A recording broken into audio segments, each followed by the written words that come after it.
Everybody ready? Yep. Okay, with that, I'm going to call the, this is November, the November ZBA meeting to order. Would the clerk please call the roll? Matt Kaiser. Present? Keith Perkins. Here. Ken Hilton. Present. Richard Brooks. Here.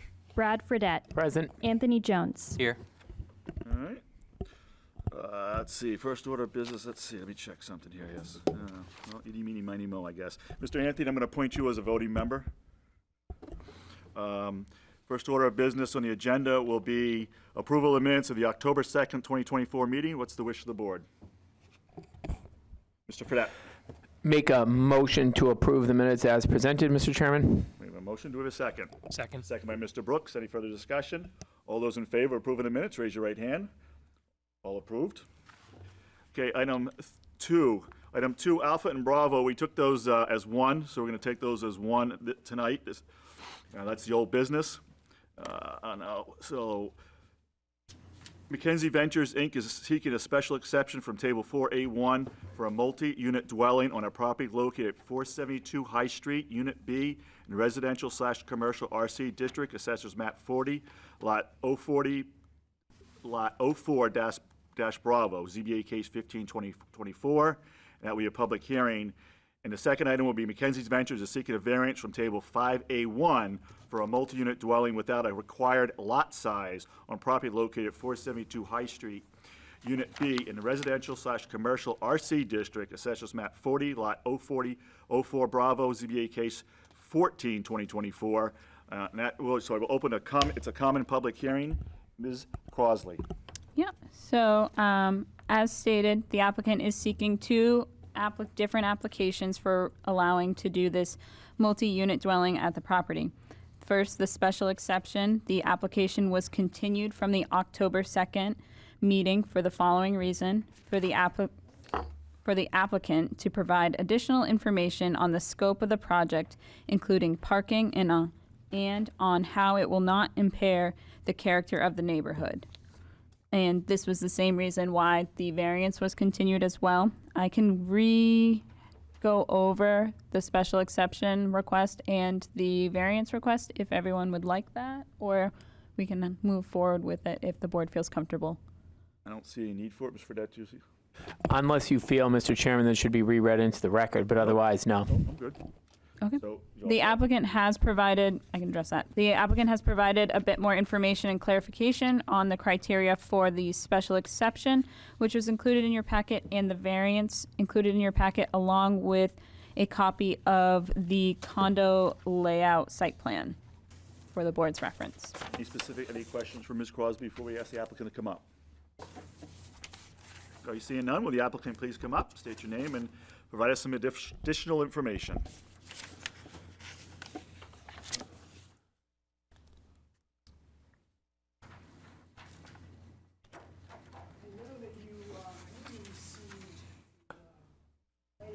Wait, we can't hear you without them. Is that microphone on? Is the green light on? Is the green light on right in front of you? All right, let's try that. There we, am I on now? No. The green light is on, So it should be on now. Should be on. okay? But it's not, is it on? You can We hear have to it. assume as such, otherwise technical will be coming out. Okay, telling us there we it is. go. So I know you got the parking layout, well, the plot plan layout that was part of the original listing from the owner of record. And I also tried, I'll go with the special exception, the addendum that I sent in. That not only will the integrity and the character of the neighborhood not be negatively impacted, but developing a vacant lot with badly needed multifamily affordable housing will actually enhance the area's integrity and character. I mean, I guess one could argue that that's my opinion. Consider that the lots directly abutting the site are commercial. There's therefore no possibility of negatively impacting, for example, an area of single-family homes or high-end condominiums, which might then have a diminishing effect on surrounding property values, but no such conditions exist.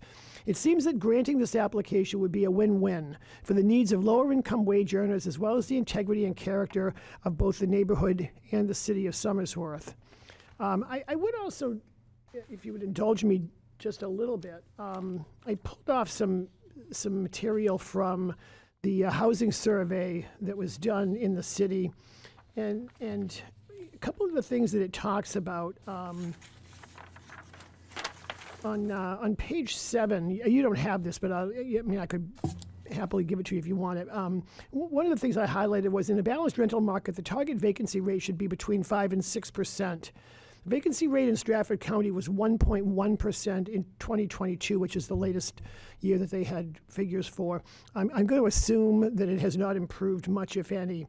And that was according to the New Hampshire Housing Finance Authority's 2023 residential rental cost survey. And it was expected to be even tighter in 2023, and I suspect that it has not gotten any less tight now. There was also, a highlight on one page that talked about the fact that one of the most discussed areas that went into this report were low-income housing needs to be built. We need lower taxes. Everybody knows that. But people are struggling to live. Cost of living, high rent or high ownership costs are prohibitive for much of our population. The other thing I highlighted was in the survey, over half of the respondents indicated that they are cost burdened, meaning they pay over 30% of their household income on housing expenses. And I say that just as, I'm not telling you anything that you probably don't know, but just to sort of highlight that that's really the area that I'm trying to address in advancing this project. The addendum that I submitted for the variance application was relative to question number 2. Additionally, this project would potentially increase the local customer base for the myriad businesses located within walking distance of the site. Again, I see that as a win-win. And questions 3A and B, since this piece of land, and this sort of talks about the hardship aspect of the property. Since this piece of land is sandwiched in among several other developed parcels, there is virtually no possibility of acquiring additional square footage. This severely restricts cost-effective possibilities for residential development, especially when considering current market conditions and current market needs. Granting the variance, therefore, would allow a reasonable use of the property. I would be happy to answer any questions that I can answer. I did, Mr. Fredette, I think, had a question last time about affordability and what target I was going after. It was not Mr. Fredette. Mr. Jones. I apologize. And I did try to research that a little bit, but frankly, the numbers didn't say what I wanted them to say, so I didn't do too much with it. I will tell you that what I came up with was, if we were looking at 80%, then we were close. My numbers really were based on two incomes and at a low level, at a $16, $17, $18 an hour rate of earning, and not on percent of average income in the area. And the numbers do work. In fact, they work fairly well. It's less than 30% if you're looking at two people living in a studio. All right. So as you know, in our process, we'll have to see if there's any abutters that would like to speak either for or against that are here tonight, and otherwise we'll come back up and ask you some questions. Very good. Okay, don't go far. Okay. Anyone would like to come up and speak either for or against this proposal? Don't even sit down, Mr. McKenzie. Going back up. Questions for the applicant?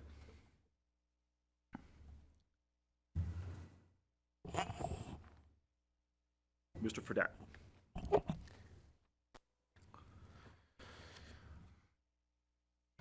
I'm good for now.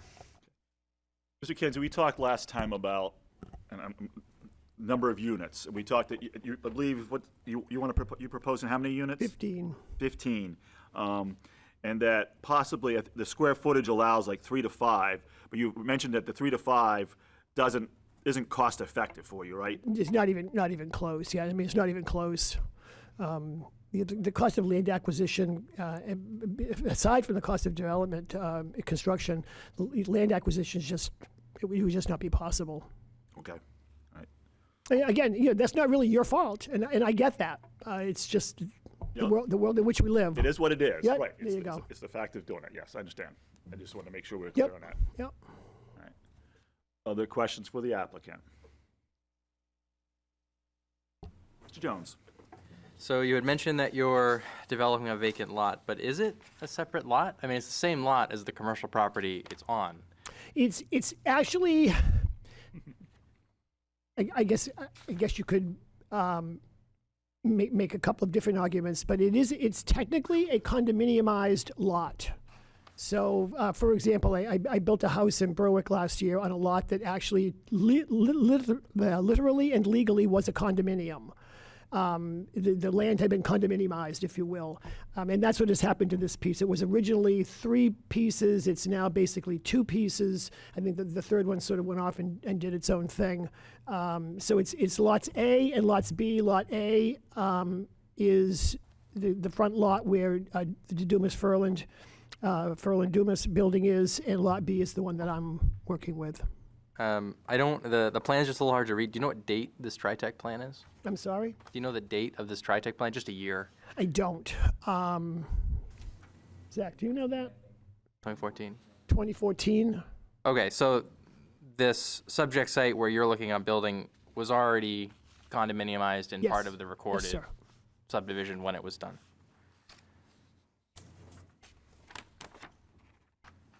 Okay, that's what I have for now. Okay. Other questions? Mr. Hilton?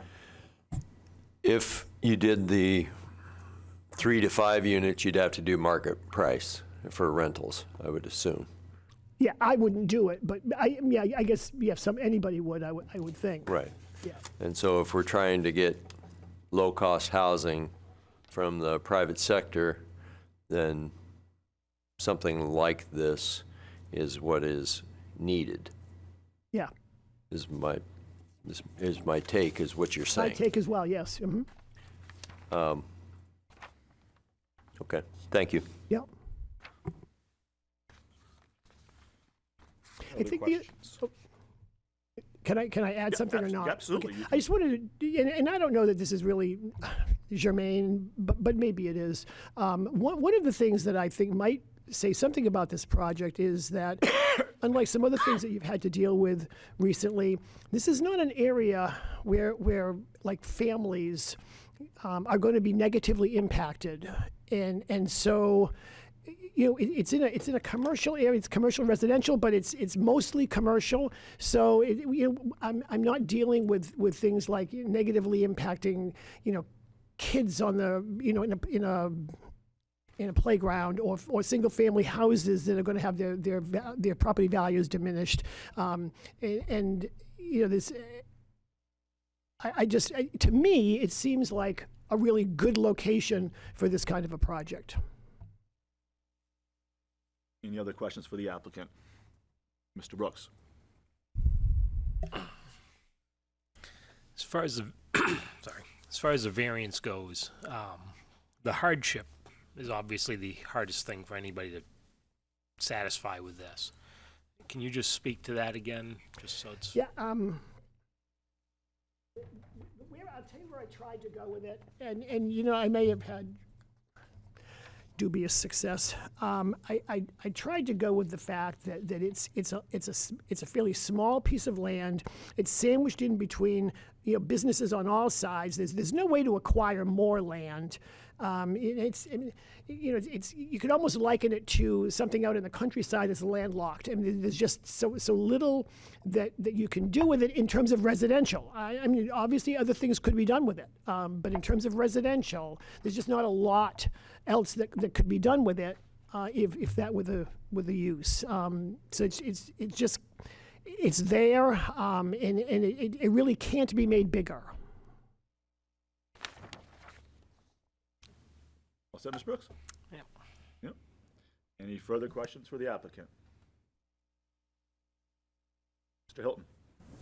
How many parking spots are there going to be? According to the condo docs, there are 23, I think, spaces that technically are assigned to Lot B. of this condominium. However, everything else is in common. So whatever there is usable for, whether it's for the unit up front, condominium A, or condominium B. One of the ways I could try to control that is by assigning one parking space per unit, and then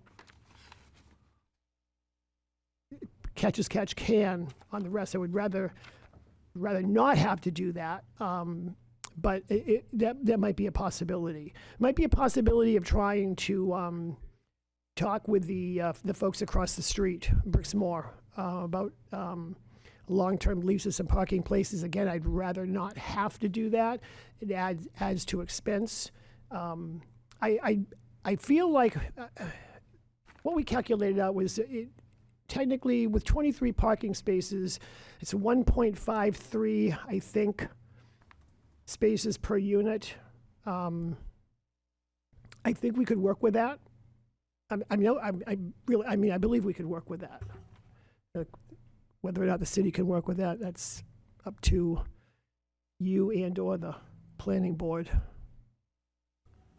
So if I can just piggyback on that. So you said there was 23 assigned to Lot B? Yes. How many are there total? No, a lot B. Wow. That's I thought we had that information somewhere. I don't know that I actually counted them. 23, 24, 25, 26, 27, 28, 29, 30, 31, 32, 33, 34, 35. It looks like 36-ish. Okay. Yep. Okay. Yep, just look for that. All right. Mr. Fredette. Are any of those 36 spots specifically assigned to Lot A? You know, I apologize. I really can't answer that question. I probably should have been able to. I have talked with Dumas and Furland, and the only thing he was concerned about was that, we were able to deal with parking. I don't know, Mr. Fredette, I don't know the answer to that question. I apologize. No problem.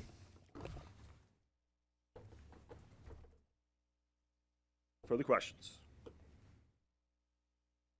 All right. Seeing none, final comments by the applicant. Not really, other than I would, I hope that we can be successful with this. I think it would be a good thing for my efforts to, in some small way, help provide a piece of solution to a really critical issue. I think it's something that the city needs. There's not a lot of rental units of this type in the city. I think it reaches a certain market that's maybe underserved right now. It may not be the perfect fit, but as I mentioned somewhere in one of those questions, I'd be hard-pressed to find something that better met the spirit of what I think zoning ordinances are designed to do, which is to protect the public and enhance the land usage of the city or town. So I'll leave it at that. Okay. All right. Thank you very much, Ms. McKenzie. Welcome. All right. With that, I'm going to close the public hearing. We had previously voted on the regional impacts. We don't need to do that tonight. Discussion by the board. Mr. Fredette. I know it's tough in this real estate market to be having this conversation, but I think we have to separate the not this from a not here. And I think this is a very laudable project. I think it checks a lot of boxes. I think it fills a need. I think would be a great thing for the city. I think the problem is the zoning ordinance and this particular lot just dictate not here. Okay.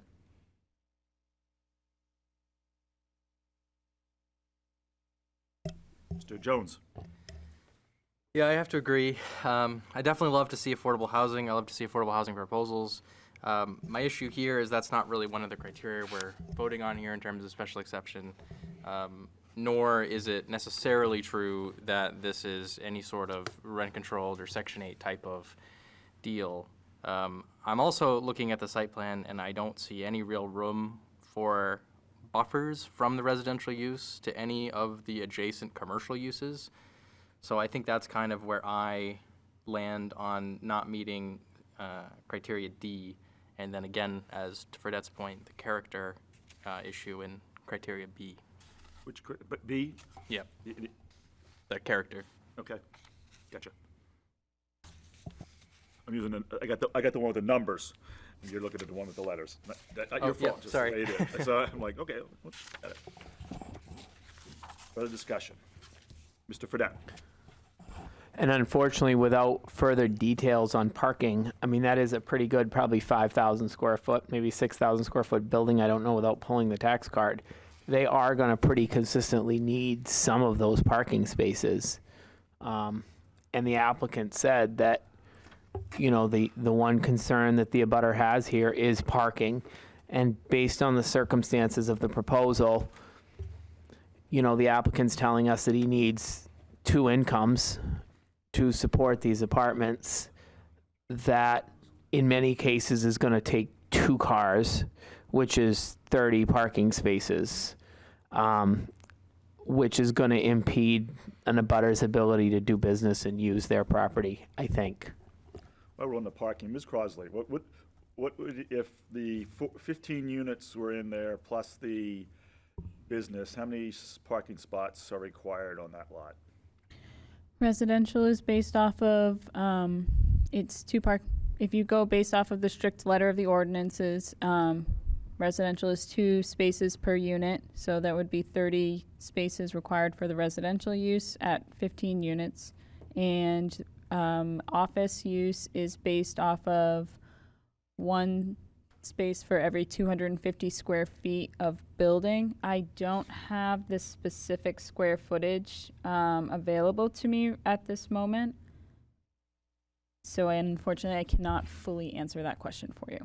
Yeah, for some reason, number 5 comes out that we thought, 5? There's 5 offices. 5 offices. Yes, but we unfortunately don't regulate it based off of office number. It's based off of the size of the offices. Okay. So, and unless I can So dig not it not up. to have a technical answer that we would have to hold, approximately, what would you guess? Is it in the 5 range? Is it in a 10 range? Is it in a 20 range? It's, Go ahead, Mr. Fredette. according to the tax card online, it's 5,186 square feet.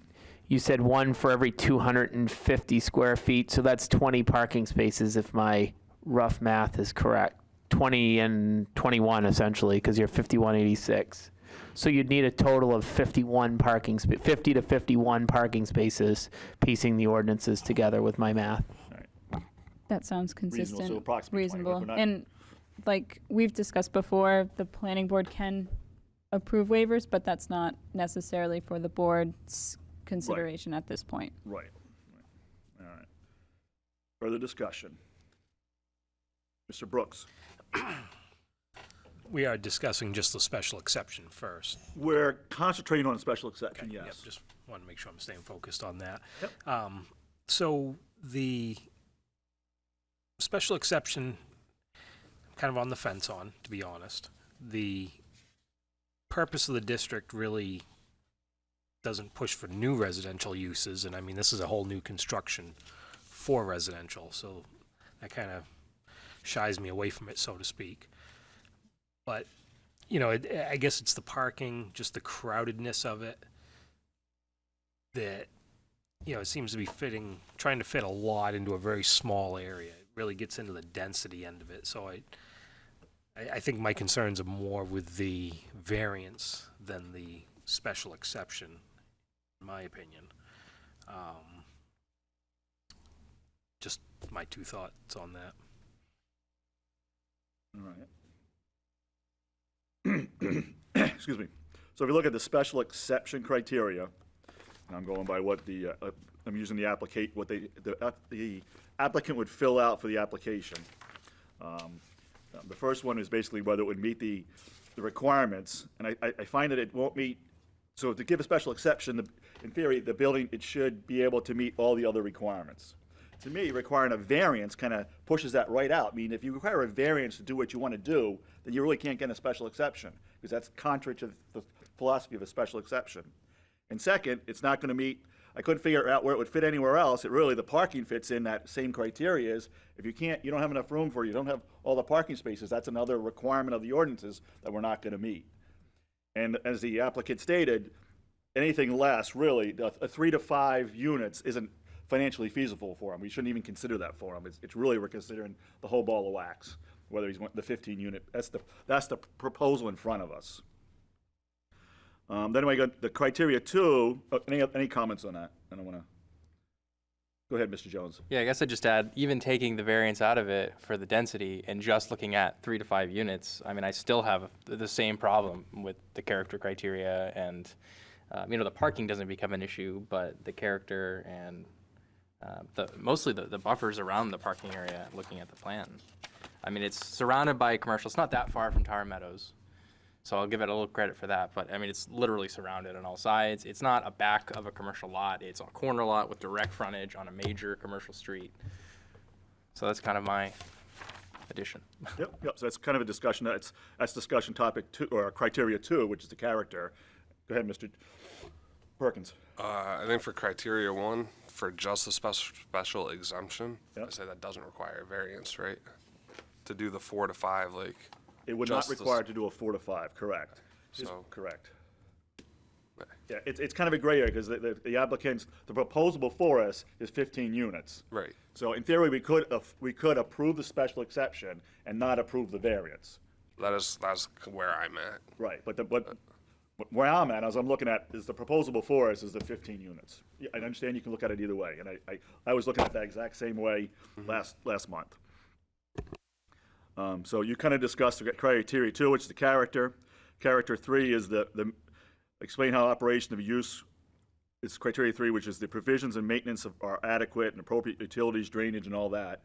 We don't see any reason why it's not meeting that. I mean, he's going to have to go through the planning. They're going to have to go through the planning board to get that. So I can't say that it doesn't meet that criteria. Does anyone have any discussion or comments on that criteria? Go ahead, Mr. Brooks. Only the parking and loading, as it's called. Okay, but parking does play into this. Parking is there. I missed that. So You're right. That's where the parking would be. So right there. I missed that when I read through it. Criteria 4 was what, Mr. Jones? Oh, I'm sorry, Ms. Crosley. So I'm able to look at a more clear version of the condo document page, and it does indicate that the office building on the condo plan is closer to a 3,000 square foot building, and it says substantially completed.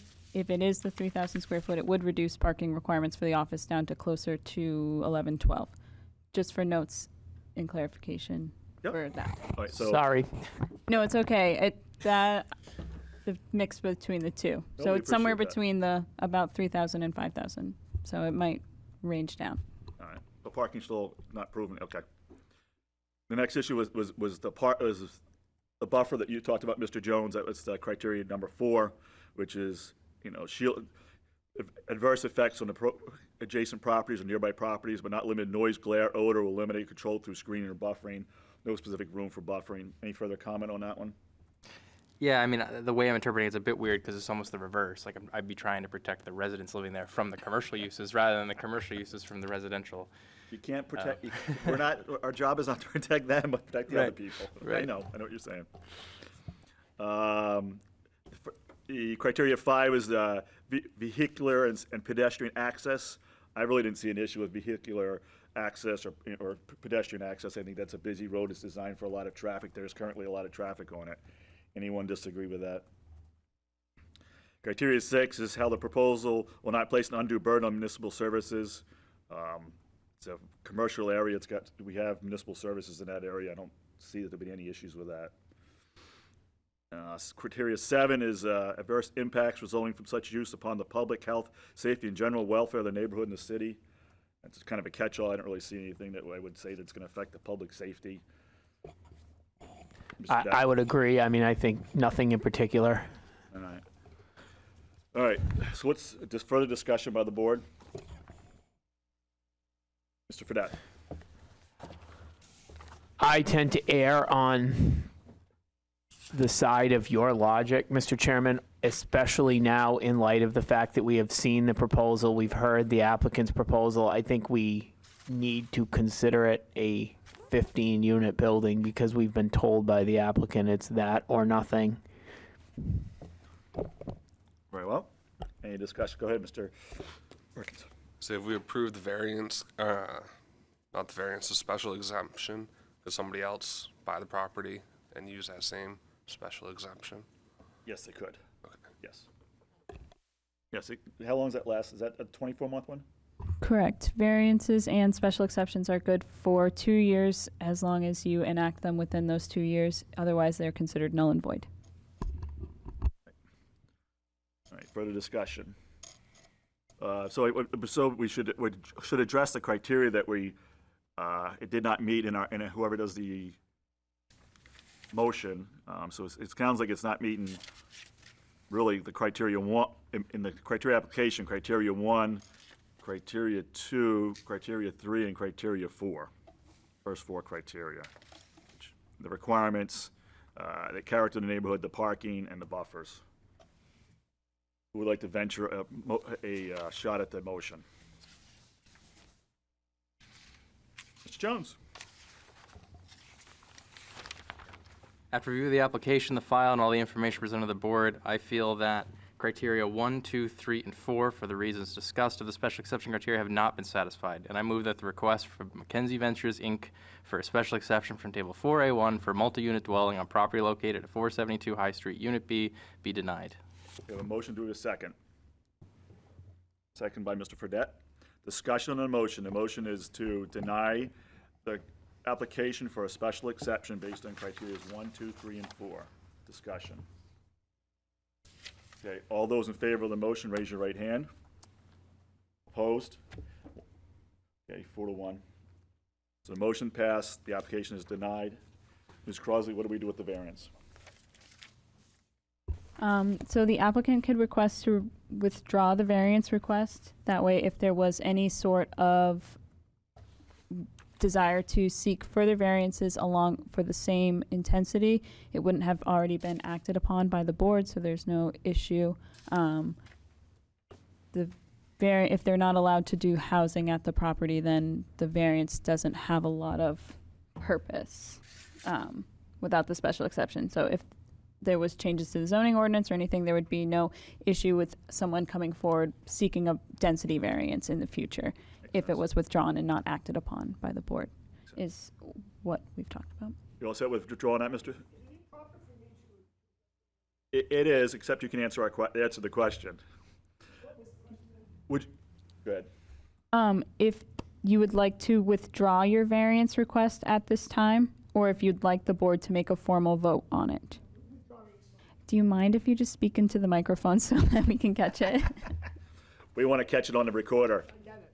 Thank you, I'm Steve. happy to withdraw the request. All right, thank you, For Mr. the McKenzie. variance, yeah. Sorry about that. All right.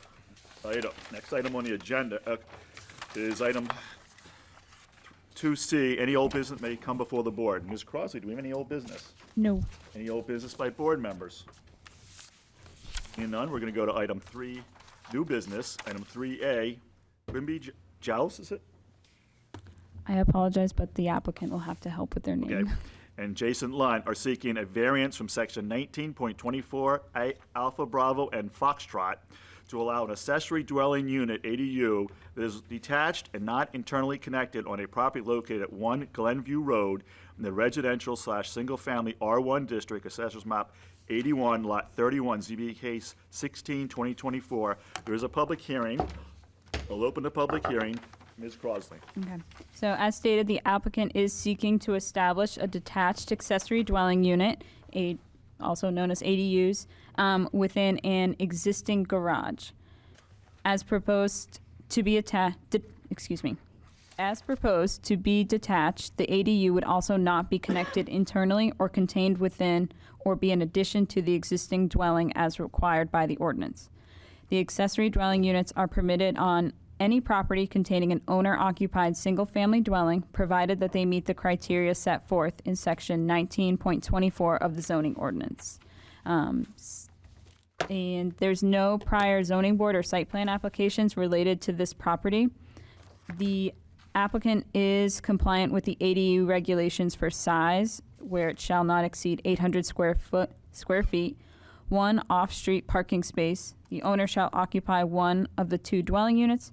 Owner shall not be converted into condominium. Other legal forms of ownership shall execute a restrictive covenant with the Stratford County Registry of Deeds, and the septic system shall meet New Hampshire DES Water Supply and Pollution Control Division requirements for the combined systems demand for total occupancy of the premises and annual ADU permit. We have provided information regarding the applicable ordinance, and these 3 sections of the ADU ordinance. I apologize, I think that might be missing for the whole ADUs, but if you'd like me to go over any, I can. Maximum of 1 ADU per property is permitted on property located in zoning districts that allow single-family dwelling units, must be located within or attached to the principal single-family dwelling unit or attached garage. Attached does not include via use of a breezeway. The ADU is contained within or will be an addition to the existing or proposed single-family detached dwelling, and the ADU shall be connected internally to the single-family dwelling. They have addressed the 5 criteria, so the board can move forward with the application. Any questions for Ms. Crosley? Seeing none, will the applicant please come forward, state your name, and explain why we should grant this variance. Quenby Jouse. Quemby Jouse? Jouse. Jouse, okay, thank you. I'm sorry about that. No, I mispronounced a lot of names yesterday, so I'm not doing well. And I'm Jason Lunt. My wife and I live at 1 Glenview Road in Somersworth, as stated before. At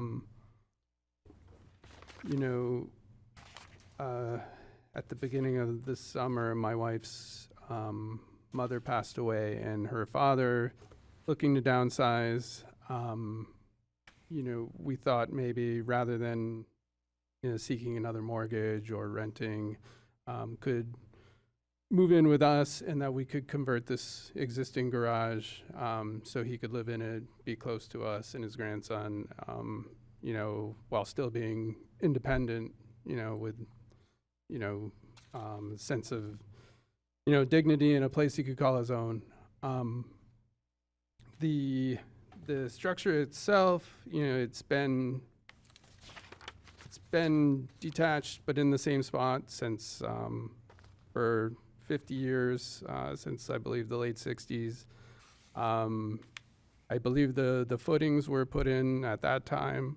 They're solid. We had them checked out by our contractor. We have driveways on both frontage. As far as the direct abutters go, 2 of them are blocked by substantial tree lines, and the third is blocked by the main structure itself. The doorway to the garage for access on foot is on the side. For our plan, we'd be moving it to the rear. And we are claiming, an unnecessary hardship on this, as the existing septic system exists between the 2 structures. And if we were to try and attach the structures or add on, not only would we have to dig all that up and reconstruct the septic system, we sought a backup plan in case of failure from a designer who said that not only would it have to remain in the same space, it would have to be larger, further restricting building off, say, the side frontage of the house. So really, we're just saying, we have a suitable structure, connected to the home by a patio. With this, it keeps more in the spirit of the ordinance itself to put the living space in that than to add on, making the house look, more like a duplex, where this would look more just a outbuilding, guest quarters, or even, you know, like a pool house or something that another home might have on the property. You know, we've spoken with all of our abutters. We've received letters of support from 5 of the 7 direct abutters in our neighborhood. And we just, you know, this is, you know, I think one of the ways that people are coming up with to, you know, create, you know, housing for family members, and then for, you know, sort of a generational plan to, you know, provide stability for a family. And that's essentially what we're seeking here.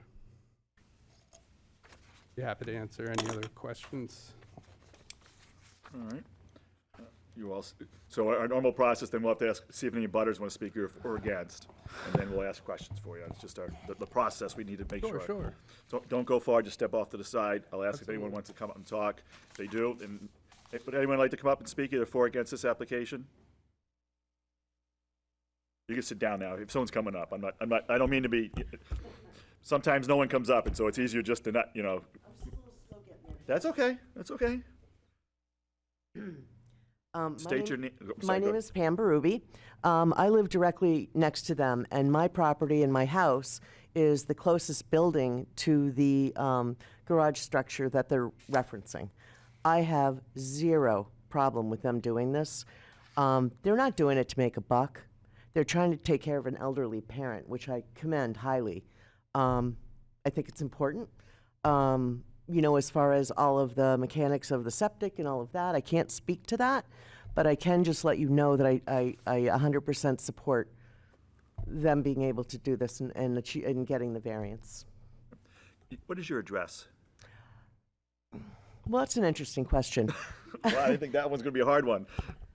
314 Green Street in Somersworth, but I also have a Rollinsford address. So we just need to, for the record, we just need to want to. 314 Green Street in Somersworth, yeah. We're good. Okay. I'm not going to send you any mail. Would anyone else like to cut up and speak either for or against?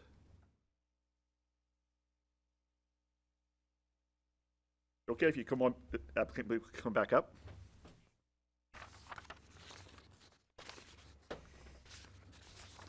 All right, questions for the applicant?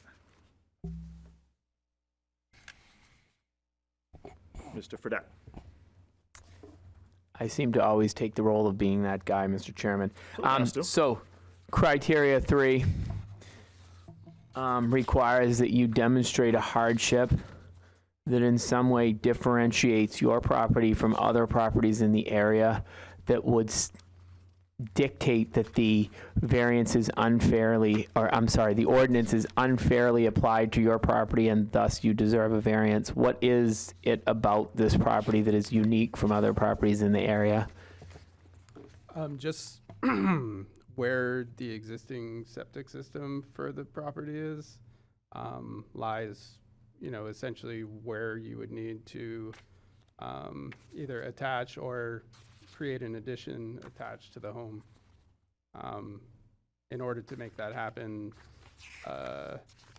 first, and to just comply, we'd have to dig all that up, and then even on top of that, any an option to upgrade the septic to you know, meet the higher occupancy level would, you know, be even, you know, almost more, almost, you know, I don't want to say confiscatory, but it just, we can't do it within the setbacks. And also, we can't add on to the house and also have a septic system.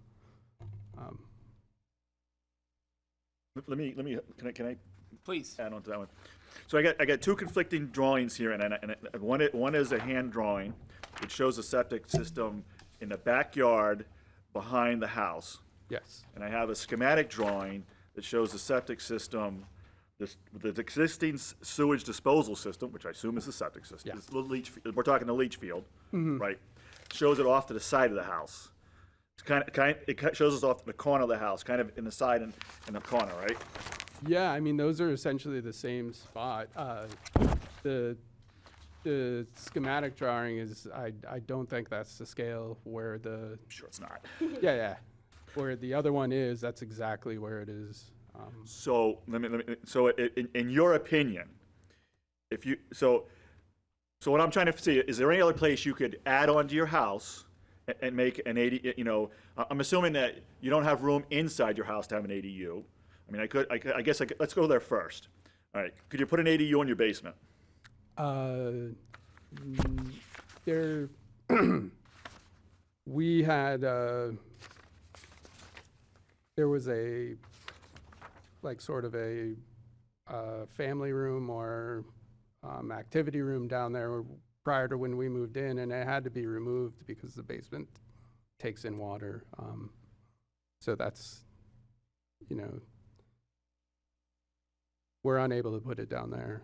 Okay. Your house, the configuration of your house, and I understand independent living, so Yes. I'm not trying to, so your house, it's a pre-existing single-family house, correct? Mm-hmm. So it's a two-story house, right? If I get, Correct. okay. So is it such that you could, what would it do, could you even feasibly put in, like, say, the second floor or the first floor, separate them into two units? No, I do not. I don't believe so. And why is that? What are you basing it on? I mean, Something. because there's no cooking facility upstairs, or it's just 3 bedrooms. Okay, so now let's go back to the septic system. So now we're outside the house.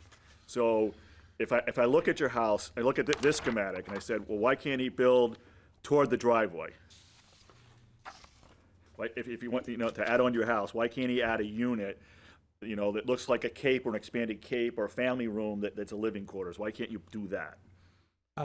When we discussed an upgrade plan with the septic designer, his recommendation was to put the new larger drain field there.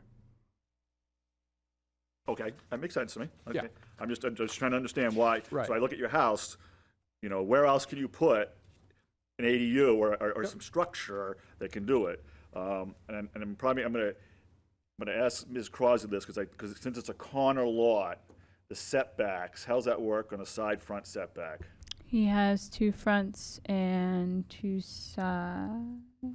So he's got to be Well- 25 feet or whatever from both the front and from both streets, right? He's got 2 fronts, so they're both front setbacks. Yeah, 2 fronts and 2 sides, so it would be 25 because you're on a well. I apologize. I believe they're 25. You're on a well, correct? No. You're serviced by city water? Yep. Okay, sorry about that. Not apologizing for your water service, but that I didn't know it. That came out wrong. Yeah, it did, So property is serviced by city water and with a private on-site septic is a 25-foot front setback, 15-foot side setbacks. So 25. Approximately how far is your house from Green Street?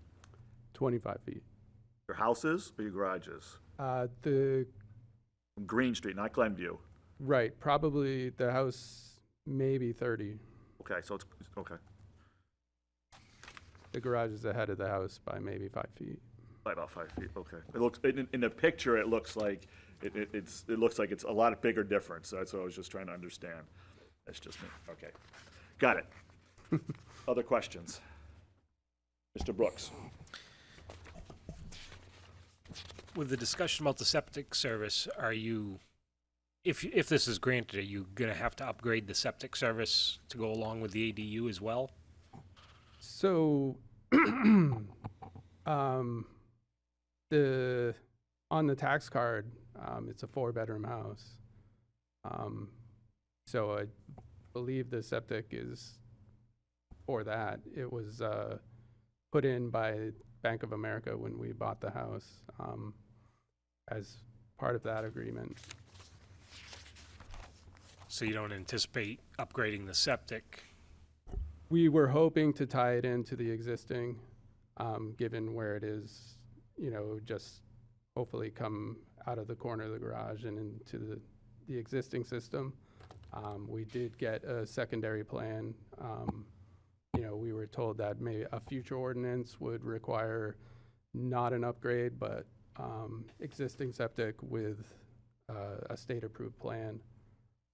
So when we sought that, it was recommended bigger tank where the existing tank, and then a bigger leach field, not where the existing one is, but behind the house on the side frontage.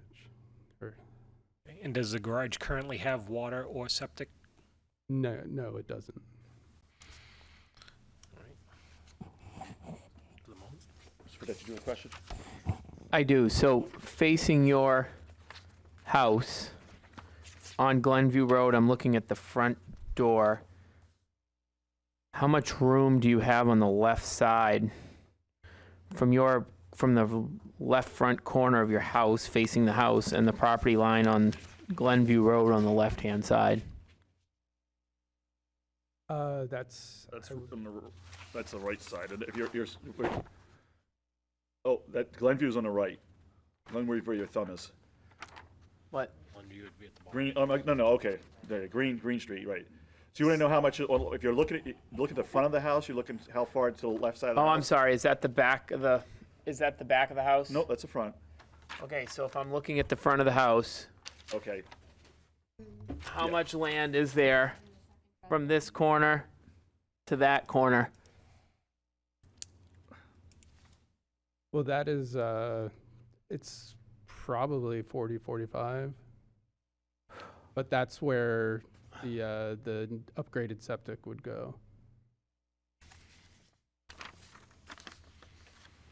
Okay, thank you. But you said you don't have to do an upgraded septic. We don't know. You don't know yet. We don't know, but in order to do the existing septic, it would require plans for a backup plan for failure. Okay. All right. Who requires that? Is that the state? The state. State requires that, right?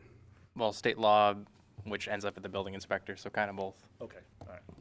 His contact's the building inspector, right? He goes through the building inspector to get that done. Yeah, to get a building permit in the state of New Hampshire, you have to have a valid septic design within 20 years. Okay. Got it. We didn't officially do that because it's quite expensive, so.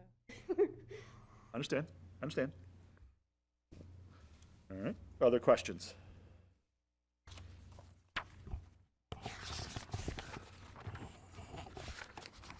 I have to ask this, I'm sorry. Did you do this write-up yourself? You do this write-up yourself? I had a friend help me. Okay, because it's very well done. It's one of the most thorough applications I've seen, so. Either you were a lawyer or an engineer Yeah, or had help I from a did- I did a lawyer. lot of editing on it, but a friend of mine definitely helped It's out. very thorough, very thorough. Mr. Fredette? Not to get too far into the weeds, but have you looked into tearing the garage down and replacing the garage with something that is attached, which would then bring you into compliance? We had not explored that option, no. The current tank is in between the two structures, our current septic. So their comment is that they feel they have no way to put a addition on their house in any of the directions and make it ADU. Right, but thank you. That's their point there. All right, further questions for the applicant? All right, final comments by the applicant.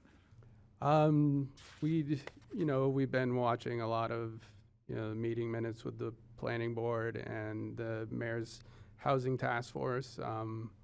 We feel like this best serves, the purpose of the ordinance. We'd be willing to, we plan to remove the garage door, but if it were a requirement to, have a facade with the garage door remaining, we would do such a thing that, we'd comply with whatever needed to be. We just feel that this is, you know,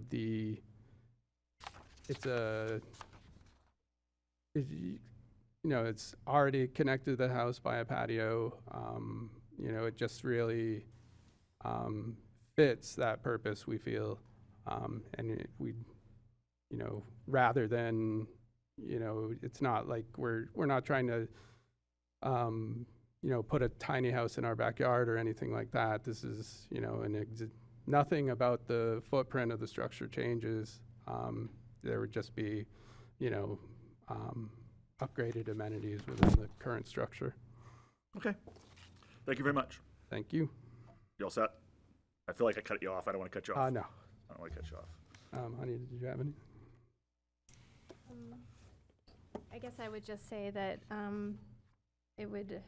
really don't think that it would change our property at all. I think it would enhance our property, and I don't think it would affect our neighbors at all. And it would just be really nice for our family. Okay. Thank you very much. Have a seat. With that, I'm going to close the public hearing. We're going to need to address the regional impact. I don't see that this application would have any regional impact. Does anyone else? Not? Mr. Brooks? Just finding the paper real quick, because I didn't have it in front of me. Not in that. It's in the memo. Yeah. Back to the page. Back page. All the way back. Right there. All right. Try to have that ready next time. We all do it. So, Motion. yeah, motion. I move that the variance request of Quenby Jaws and Jason Lunt does not have potential for regional impact. We have a motion. Do we have a second? Second, Mr. Fredette. Any discussion? The motion is that it does not have regional impact. Seeing no discussion, all those in favor? Motion passes 5-0. Discussion on the variance. Mr. Fredette, would you like to start? Sure.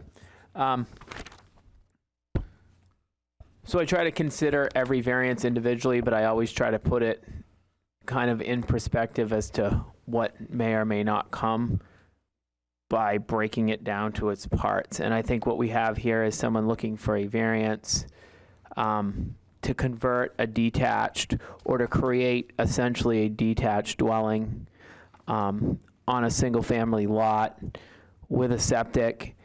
And the reason that we can't modify is because we need 2 septic locations on a small lot. I respectfully submit that, to me, this does not meet the hardship criteria because it is not specific enough to this property. Anybody with this size lot on a septic system is going to face a similar situation. Mr. Hilton. If I was trying to to take care of my father, and I would do this in a second, to get him close to me and to be able to help him out, that's the hardship to me. And so I think that it does meet that criteria, and it also does, it is not against the spirit of the ordinance to give these folks the variance. Mr. Jones. Yeah, I guess to Hilton's point, I think substantial justice is absolutely done. I think the spirit of the ordinance is observed more or less. That's kind of where I start to get lost.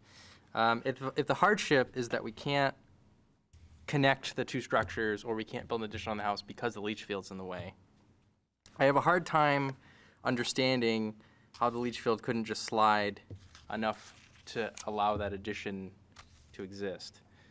That's kind of where I get a little lost on that criteria. Okay. Mr. Fredette. And off of that point, I mean, unfortunately, we are not, to my knowledge, supposed to consider project cost when we weigh a variance.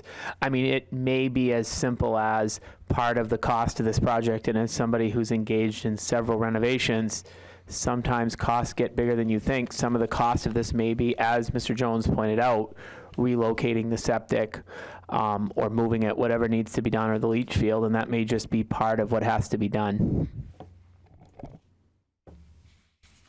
Mr. Brooks. I do agree that the hardship is lacking on this. Looking at the size of the property, there seems to be substantial space on the left side, looking at it from Glenview. Maybe this septic leach field would have to be moved. Of course, if they have to redo that, it's gonna get dug up anyway. I'm having a hard time seeing the hardship on this in that sense. I certainly understand the hardship of having to take care of a family member. I've been through that myself. I don't, it's not an easy thing. I understand that. The spirit of the ordinance, it asks for detached as not something that would normally be approved, so I don't feel it meets the spirit of the ordinance either. Those are my opinions on this. Okay, Mr. Fredette?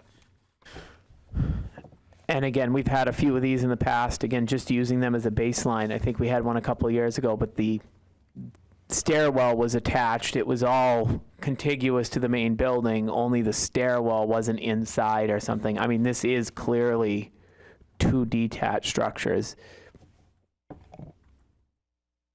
For discussion?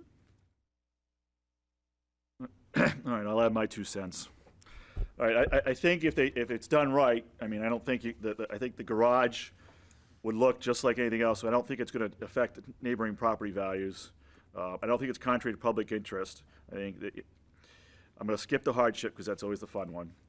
It definitely does justice, as Mr. Hilton very well indicated. Is not the spirit of the ordinance. Will it change the character of the neighborhood?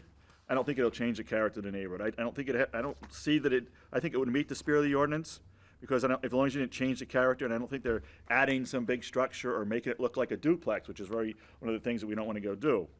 Now, the ordinance clearly doesn't allow detached ADUs. And so we start with the answer no, you can't have a detached ADU. So if they want an ADU, and we try to encourage ADUs, can they put an ADU in that's not detached? So we went around the house trying to figure out where they could put it on the house. Well, you can't put it on the front because, number one, that looks kind of stupid, and number two, it's into the setbacks. Can't put it on the side because it's into the right side because it's into the setbacks. We can't put it into the left because it's either A, which looks like it's going to hit the existing septic system, or B, would hit what which we've been told an engineer would propose being a proposed space for a septic system. Now, and we don't have geography or the geology really of the lot to know if, how far back into the corner they could put a septic system. So really the question becomes is how fixed is that septic system or moving that septic system? And I'm trying to, it's not as fixed as, okay, you have a property line and you can't tell an applicant, oh, you got to just buy more property to get, to meet your setback. You can move it, but right now that's a pretty existing fixed piece, and they can't move it. So it is unique in such that they can't build that ADU anywhere on their property and make it connected, because of where the septic system's placed. So I think it is unique enough. I don't think you're going to find every property has a septic system in the way. So I think it actually is unique enough that the septic system does cause the hardship, and therefore they could. I could grant this variance. Mr. Fredette. Question, and maybe Mr. Jones can clear this up. So what is the reason that they want an alternative septic design? Is it going to be required to always have two potential locations, or is this just one in case of failure, and if it fails, that's where it goes and the old one is abandoned and that's it? According to the applicant, they didn't move the location, but if you're doing an expansion of use, a septic design is required, period. And what would that mean? If, as they indicated, it could be as simple as a pocket plan, it would be up to the discretion of the building inspector to force them to install it. So would it typically, so expansion of use, so really it depends, and we don't have the technical details of it. It would depend on what the existing septic system is designed for and whether it's big enough to handle an additional bedroom or whether you'd have to make it bigger. Well, correct? usually you're basically, the pocket plan, the shelf plan, the backup plan, whatever you want to call it, the intention is just to make sure the lot can support the use you're proposing. And then unless the building inspector forces you to install it, if you're installing new components, sometimes that triggers the building inspector to want a record that it's good to be serviceable. That would prompt you to have to install it. But ideally, you would just leave a perfectly working system in the ground rather than rip it up and waste it. So I apologize. I'm not clear why we need a second location. It's not a second location. They're putting a new field, larger, designed in the same place. In case the existing one So in fails. case the way that the legislature was updated regarding septics is when you're adding more bedrooms or more usage to the lot, there needs to be a plan that shows that it can handle that. So whether it's your existing system can handle the additional use, or if your existing system has been inspected and it's in compliant and still functioning, can handle the use, but it's not technically to the standard, you have to have that backup to show you could do a new one to replace it should your current system fail, is from what I understand from the building inspector. Okay, so isn't it hard to determine a hardship without that information? I mean, I kind of land with Mr. Kaiser on the hardship. I think the presence of the existing leach field preventing an addition onto the building is the hardship.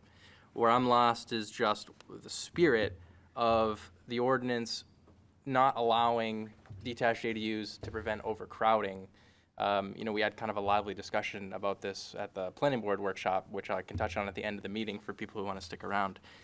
But that's kind of where I'm landing at on the hard criteria to meet here. I think the hardship is met.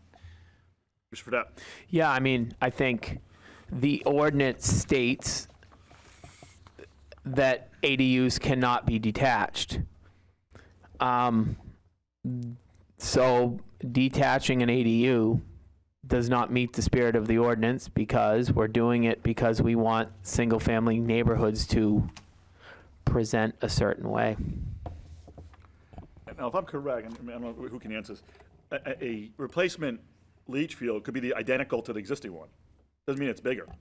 It would have to be bigger because it's designed for more bedrooms. Okay. It could be smaller if they did tertiary treatment or something. Or if this one is already big enough, let's say it's already, this one could already have been designed big enough for, let's say, 5 bedrooms, and That it is failed, possible. you could just replace it with a bigger one. But probably not, because it's 20 years old. Most people don't want to over-design systems because of cost. Correct, But it does. correct. It does happen. Yeah. Right, gotcha. I'm gonna learn stuff tonight. All right, further discussion. Where are we at with this? May I say something? No, you may not. Sorry about that. I didn't mean to be rude, but no, where the process of the meeting is. Where are we with this discussion? Mr. Fredette? I'd love to hear what Mr. Brooks has to say about the spirit of the ordinance.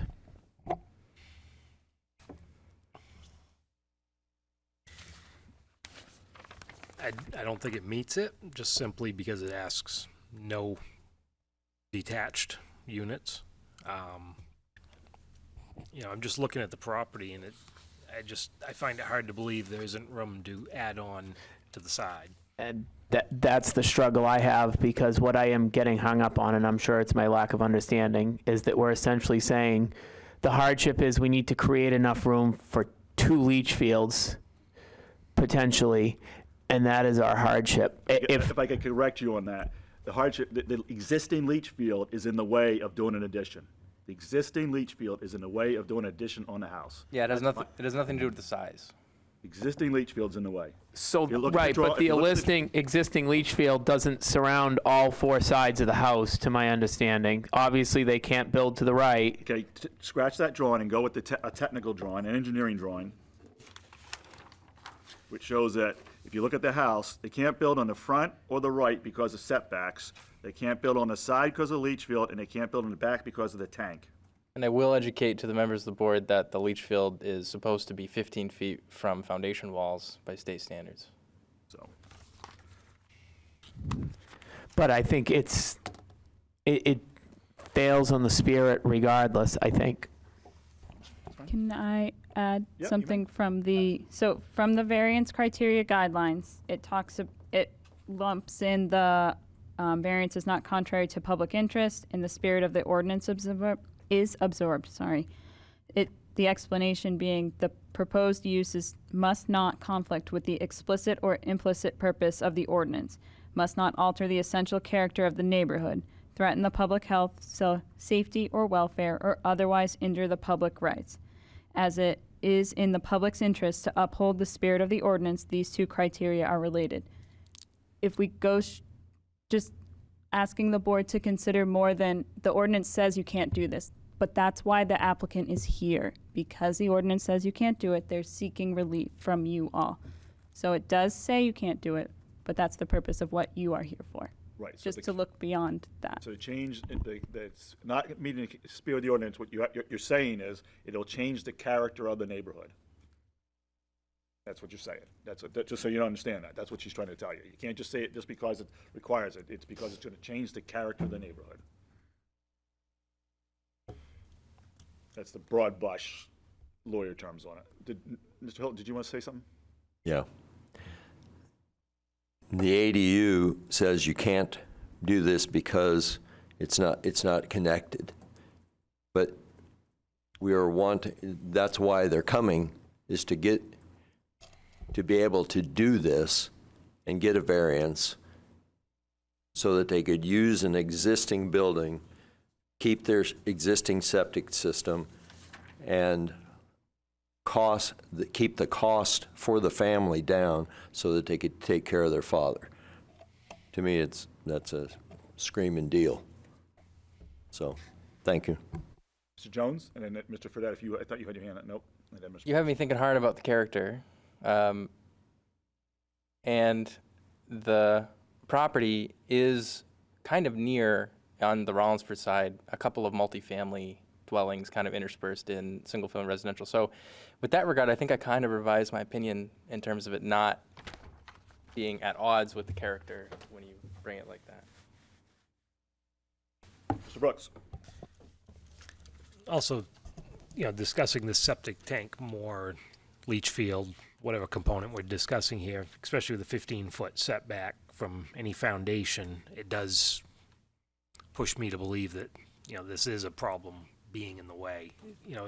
Looking at the property, it looks like there's tons of room on the left-hand side, looking at it from Glenview towards their driveway that doesn't have the garage in front of it.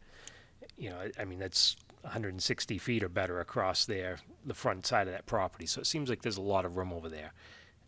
I guess, we see one drawing, it shows where the septic is. We see another drawing, it's shifted a bit. I guess benefit of the doubt, I'll say maybe there isn't room over there because of the septic and therefore creating the hardship, I guess, but, Yeah, the only thing I would say is I went with more the engineering drawing versus someone's hand drawing. That's Exactly. So I thought that was a better drawing. So what I'm hearing is we may have enough there may be, the motion may go toward more approval than disapproval.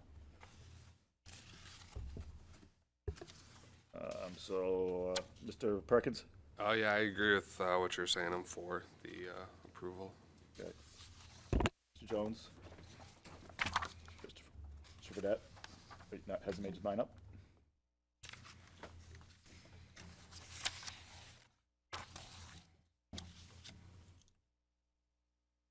Brooks? I'll make a motion. Okay. I wasn't asking for a motion, but I'm ready for a motion. I'm just trying to make sure we're kind of on the same page. We all discussed enough. We've discussed enough. I think we've discussed enough. All right, go ahead, Mr. Brooks. After review of the application, the file, and all the information presented to the board, I feel that all 5 criteria have been satisfied because of the location of the septic being the primary cause of the hardship, and I move that the request of Quemby Joss and Jason Lunt for a variance from section 19.24 A, B, and F to allow an accessory dwelling unit that is detached and not internally connected on a property located at 1 Glenview Road be granted. I have a motion. Do I have a second? Unfortunately, you can't second it. I'll second on his behalf. Okay. You did it on your behalf. Okay, so we have a motion to approve Discussion on the motion. All right. Oh, I'm sorry, Mr. Perkins, I'm sorry. Were we gonna put anything about the garage door and keeping the look of it the same, or? That's an interesting thing. That's a good question. I know they brought it up. I hadn't really thought about that, but. Mr., go ahead. If they're willing to do so, I don't see a reason not to, and then it imposes, should any future cases come forth, at least it gives us some precedent to work with should we want it. Doesn't mean we have to use it, but at least the precedent is there, and the applicants offered to do it. I don't see a reason not to. So something similar to, such that the facade of the building stays as a garage or something like that, Ms. Crosley? The front facade? The front facade shall remain aesthetically as a garage view. Yeah. Is we're that not asking to put- it doesn't architecturally- have to be a garage door. You architecturally? can put a paint a Raised panel, yep, Yeah. some kind of a raised panel look. I'll for a mimic the look of a Yeah, so garage, that it gives mimic that the look of a character, yeah. garage to be Jones, do you have a- consistent with existing character. I think I would just push back on it, given that the ordinance says that exterior alterations are permitted as long as it doesn't look like a duplex or a multifamily structure. And I think a second subsidiary single-family house does not look like either of those. So I think restricting it to look like a garage isn't really helping anything. Yeah, and Could look like a shed, Good I point. guess, yeah. Yeah. You all set with that, Mr. Perkins? Go ahead, Mr. Hill, did you want to add? Garage doors are notoriously, they rot. So, Well, they could have a facade looking like a garage door. okay, I'm just, Gotcha. raised panel. All right. Any further discussion on the motion? All right, so we have a motion to approve the variance. All those in favor of the motion, raise your right hand. Passes 5-0. You have your variance. All right. Sorry about that, ma'am. I didn't mean to come across that way. No, all I was going to do is say that I own a 4-unit house right next to them. So, in reference to single-family homes and how it might. Yep, sorry about that. I didn't mean to talk. That's all right. All right. Item 3, Bravo. Dennis and Karen Thompson, Tri-City Vacuum, are seeking a variance from Table 4A1 to allow a single studio apartment, 1-unit dwelling on a property located at 180 Route 108 in the Commercial Industrial CI District, Assessors Map 63, Lot 08, ZBA Case 17, 2024. It's a public hearing. I'll open the public hearing.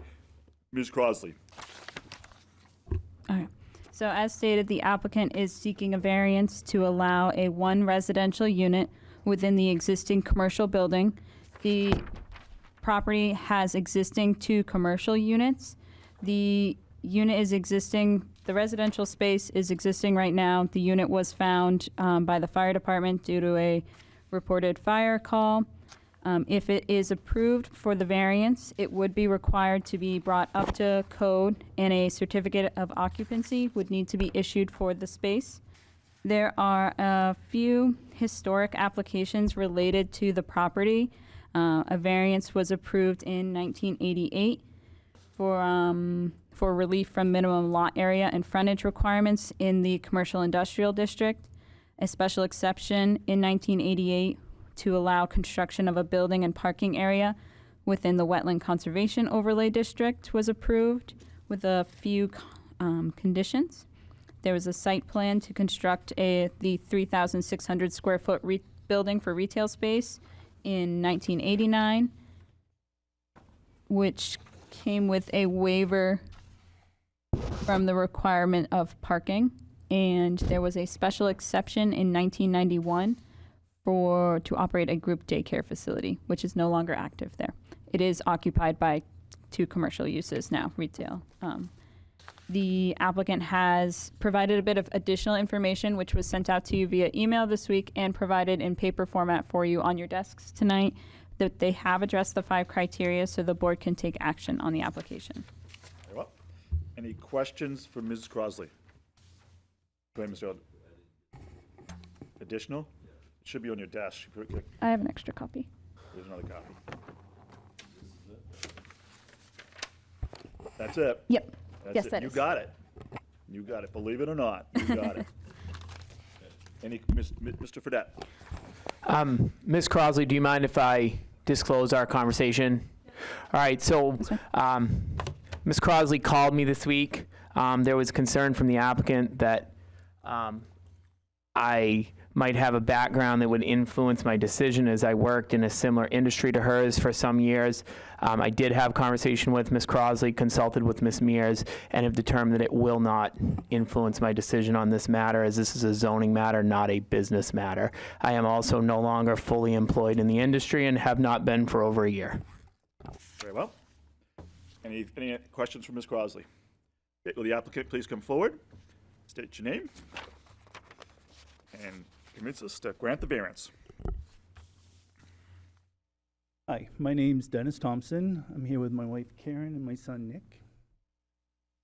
You can push that mic up so you don't have to squat yourself down. Yeah. That would get hurtful after a while. Thanks. So we are looking for a variance for a employee or family-only studio apartment in the basement. So we're looking to do this for our son, and who is part owner of the businesses. We have 2 businesses operating out of that building right now, Tri-City Vacuum and the Noble Dog, grooming salon. You have all received, the criteria that we handed out. I don't know, do I need to go through this? You don't have to read it word for word, but you can touch on it. It's good you put your flavor on it. Sure. Yeah. So we definitely think it meets all 5 criteria. I'm going through this bit by bit. I do want to also state that we are willing to work with the board with whatever we need to do to make this happen. We're willing to do, legal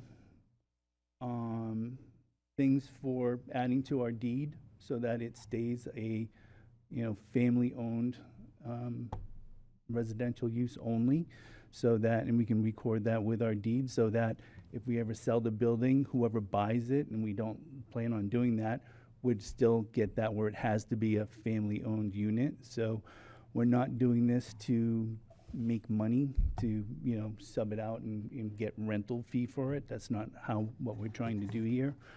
We're literally trying to do it so that, we have someone on site 24/7, and he has a place to live as well. The changes when we bought the building, and I'll tell you how we came to this. My son was in a long-term relationship, broke up with his girlfriend, and needed a place to stay. We had a unit that when we bought it, had a full kitchen, full bathroom, and everything downstairs in the basement. So we just said, hey, you can just stay there. He had purchased some land and was going to be looking to build a house at some point. So he said, until that's done, you can just stay in the basement. We had a fire at the sign. There's a little out by the road.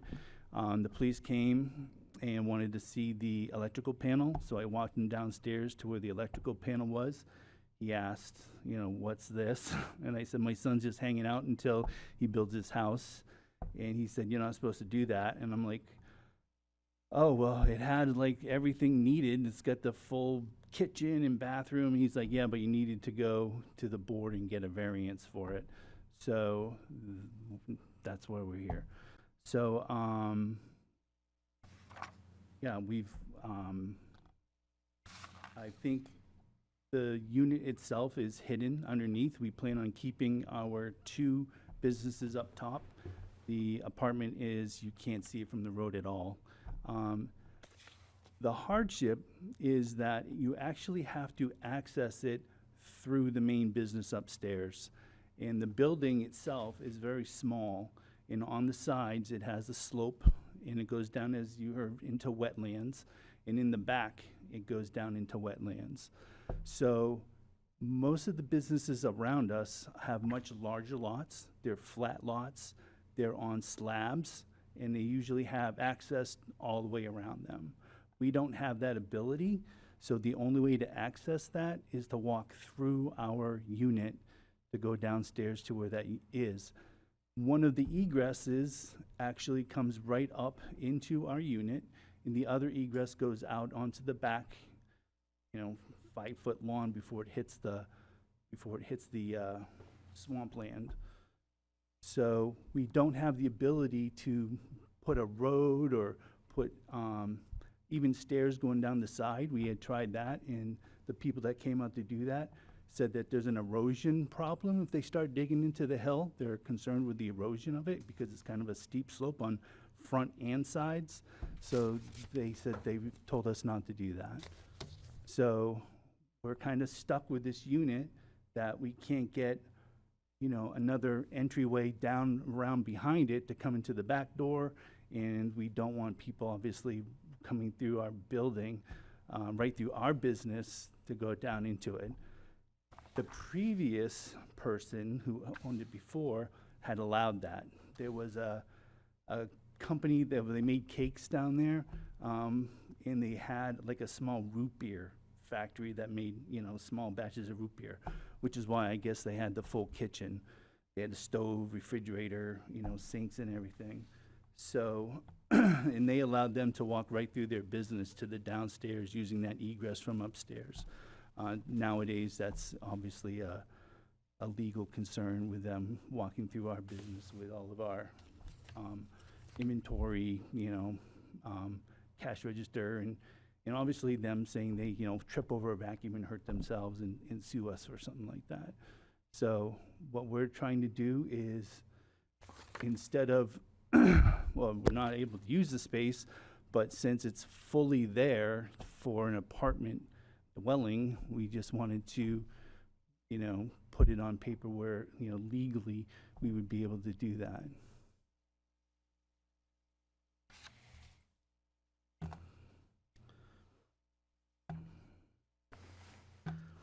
And like I said, you know, some of the, you know, how can we like restrict or enforce that it's family only?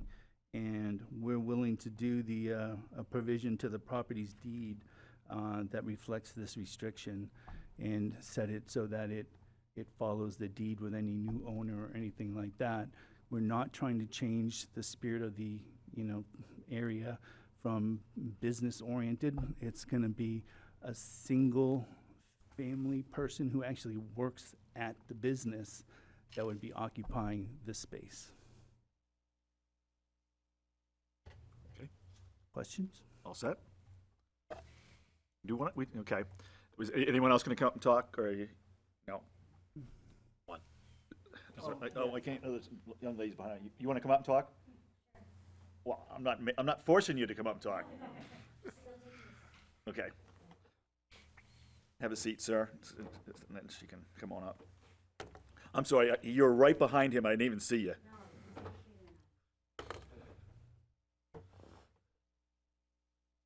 You can pull the mic down, because you're not quite as tall.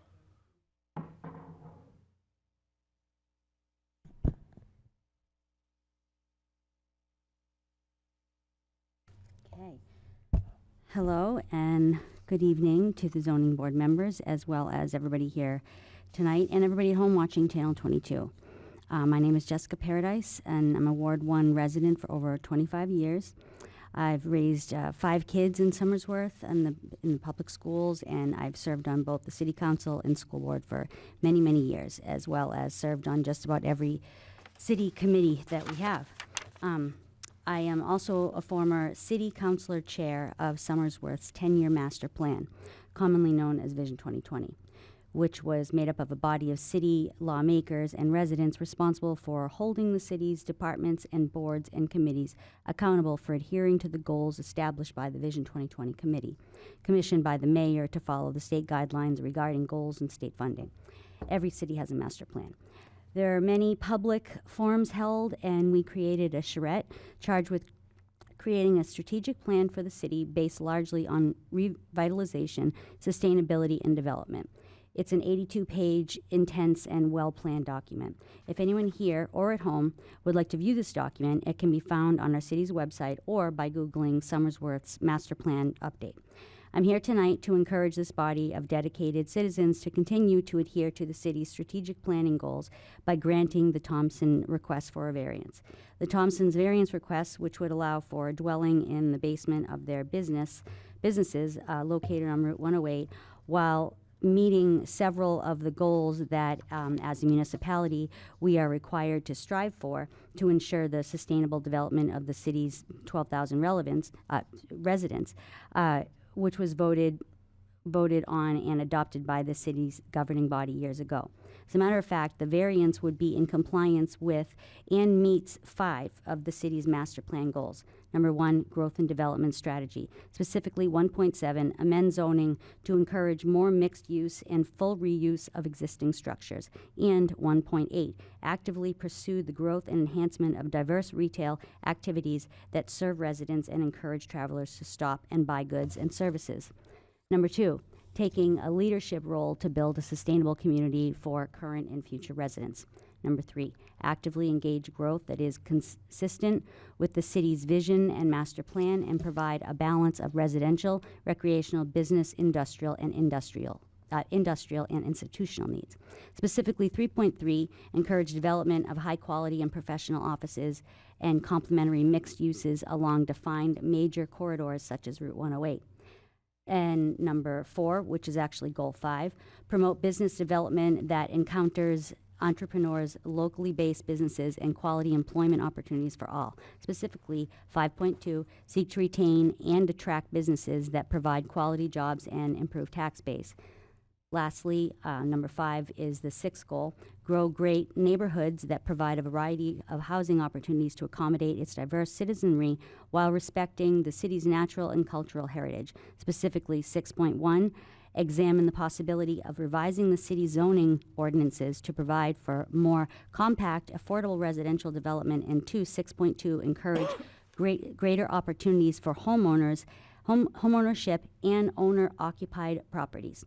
6.3, explore the use of flexible zoning techniques to negotiate creative mixed-use housing in association with commercial development and redevelopment. That's actually 8 specific goals that they would meet. In addition to meeting the master plan goals mentioned earlier, I'd like to voice that my family and I, as well as neighbors and other residents of Somersworth, have patronized all of the Thompsons businesses, and they have served and have been trusted business sources in this community for well over a decade, closer to 2 decades. To me, fidelity in our community counts, and I have been able to faithfully rely on the services that the Thompsons offered this community for almost 2 decades. They not only bought a home, started their family and businesses in this community, but they have bought other businesses from neighboring towns and brought the services and money back to Somersworth. They also have employed dozens of residents over the years, enabling them to better meet the needs of and raise their families here in Somersworth. I fully trust the integrity of the Thompsons and their businesses, and I believe that they have Somersworth's best interests at heart. I trust them with my pets, kids, family, home, and everything in it. Somersworth is a better place because the Thompsons decided to spend their time here, money here, and open their businesses here. I'd like to profoundly implore this current zoning board to adhere to the strategic planning goals set forth by the people that sat in those seats before you, and grant the variance to the beautiful, well-loved, and cared for Thompson-owned property and businesses. Thank you so much. Thank you.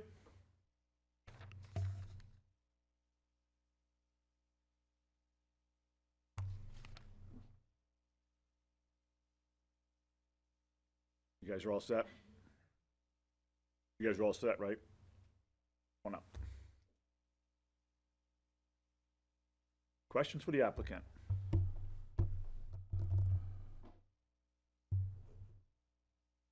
Mr. Jones? Forget I wasn't going to answer first. He was waiting. He was holding. Fair enough. So you're citing that the configuration of the lot, specifically the location of topography and wetlands, kind of hinders your ability to, you wrote optimally use the commercial industrial, but I imagine you're kind of implying to expand upon and provide higher intensity uses on a commercial property on the 108 corridor. So there used to be other businesses downstairs, and because of the building the way it is, the previous owner allowed the people to go walking through their business to get to their business. And it's just not something that, you know, legally or, you know, just common sense wise that you would do these days, to do that for another business. So the only other thing that you can do is like these other businesses, they have, you know, bigger lots, but they also have, you know, access points to get to this other unit, which is like down in the basement. So if you're looking at our house or the business, it sits up on the lot, but then on the sides, it drops down to the back into a marshy area, and then it also drops down this way to the sides into wetland area. So we're kind of completely surrounded, so we can't put an access road down to the back where you can access the doors in the back. So egress to that bottom level is problematic, such that you would prefer, it makes more sense to access through the top. On both, really, because the top egress comes right into our store. And then the bottom egress goes out. You have a small strip of grass, but there's like swampland right behind that. And then to the sides, the building, there's also swampland So you have commercial space you can't use because it's only accessible from that top level. from inside of our store. And your solution here is to allow residential use, since that would be the same person using one of the businesses. They would have So access through that what we're business. proposing is to have a person who co-owns the business, our son, and only a family member and only a person who's part of the business to be able to rent that unit. It's not really renting, it's using. And we're willing to put that into our deed so that, you know, it safeguards the town further down the road, that if we were to sell it, we don't have a variant saying that anyone can live there. You kind of alluded to the temporary nature of the situation, that he's building a house. Would you be opposed or amenable to any sort of time-based restrictions on that? We would not. You know, he's a younger professional. He works at he works for us, but he also has another job where he runs called IT team across the globe. And he's like their manager. But, you know, the pay level isn't quite, you know, he hasn't been doing it for 20 years. So building a house, you guys all know it's gonna. Big ask. It's a big ask. He just bought the land last year. This year. Was it this year? It was this year, right? Yeah, February this year. So he's paying that off. And as soon as that's paid off, he plans on using the land as collateral to then get a construction loan. So we are willing to do a time constraint if that works better for the board. Thank you. Other questions for the applicant? Mr. Brooks? Is this just, this lower unit, is it just a portion of the building, or is it the entire building size? No, it's a portion. So the unit itself has 2 units upstairs. Tri-City Vacuum on one side, the Noble Dog on the other side. When you go down into the basement, where the first egress is, you come into a decent size, like 800-900 square feet maybe, and that's where this unit sits. Now, there's another door off of that goes into a storage room where we have like our vacuums and stuff. He can't obviously be in there because he needs to be where the egresses are to get out. Then under the Noble Dog, there's also another, you know, storage cellar underneath there as well. But on that side, there's no kitchen, there's no bathroom. That's all underneath Tri-City Vacuum pre-existing. So there is a full basement, so to speak. It's just this particular unit's to the right as you're looking at it from the road. If you're looking at it from the road, and you're looking at, you know, subterranean under the building, this unit would be the one to the far left. Okay. And that's where the sink and the kitchen and everything else is located. And that was where, I guess, they did cake baking and, like I said, the root beer and stuff. What's the size of this, where the residential area? It's like 800-900 square feet, somewhere in that ballpark. Okay. Maybe it hits close to 1,000, but I don't think it hits 1,000. Mr. Fredette? Do you have access to the storage area without, that you're using to store vacuums without going through the apartment? We do not. The only access to that is through the apartment. Okay. Other questions for the applicant? Mr. Hilton? The door going out the back, the egress going out the back, is it like just a regular door or a slider? It's a regular steel door. Like a 36-inch door? Yeah, yeah. Okay. And the stairway going up to through the office or the business, how big is the stairway going up? You know, how wide? It's like 4 feet. Okay. And it's just literally, you open up a door from the apartment, you step in, you turn left, you go up the staircase, and then another door opens up into our business. Thank you. Sure. Mr. Fredette? Is there any other basement access from inside the building upstairs other than this single access? No. No, so there's one access from this side of the building that goes upstairs. So there's 2 egresses. That one that goes upstairs and then one that goes outside. But your second unit doesn't have any access to the basement It has a whole separate basement. with access? Yes. Okay, so, yeah, sorry. so- Nope, you're good. Yeah, the other unit has access down into its basement for its storage. Okay, storage, thank you. Yeah. Any further questions for the applicant? All right, last comments by the applicant. Any last comments? Yeah, so like I said, we're willing to do whatever it takes. Like I said, we'll add on to, if we want to do a time frame, we're willing to do that. We're willing to do we're willing to write it right onto the deed so that, it won't be able to be transitioned into regular housing or an apartment down the road. It would have to stay with the family owned thing with the ownership. We do not plan on, all our stuff has always been in Somersworth. My wife and I met in Somersworth, bought our first house in Somersworth. Our businesses are here in Somersworth, and it's just something where we've raised our kids in Somersworth and in Berwick. It's just one of those things where Somersworth has always been a part of our lives, and, we just would like that to say something for us and what we can do for the town. Okay, thank you very much. No, Have a thank seat. you.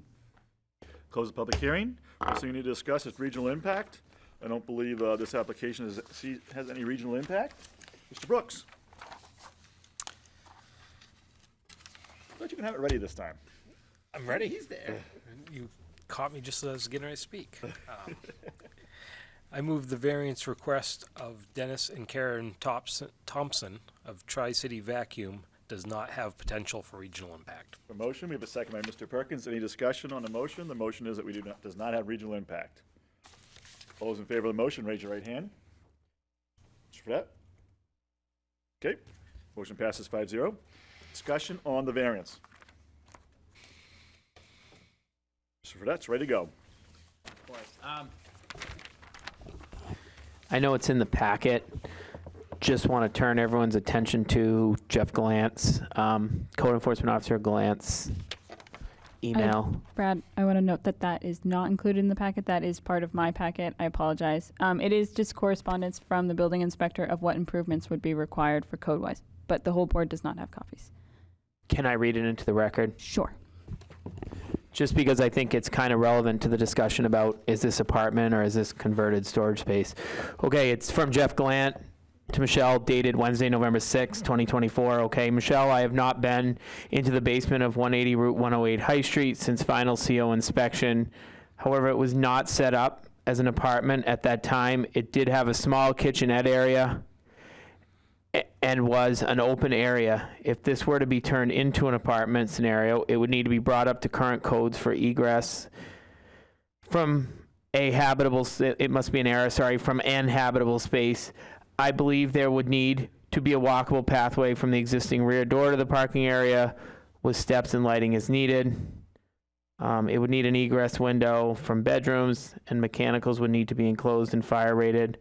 I believe this property is on a private septic, and it would need to be brought up to NHDES standards for additional living space, or the property might need to be connected to city sewer service. I hope this helps. Thanks, Jeff Gallant.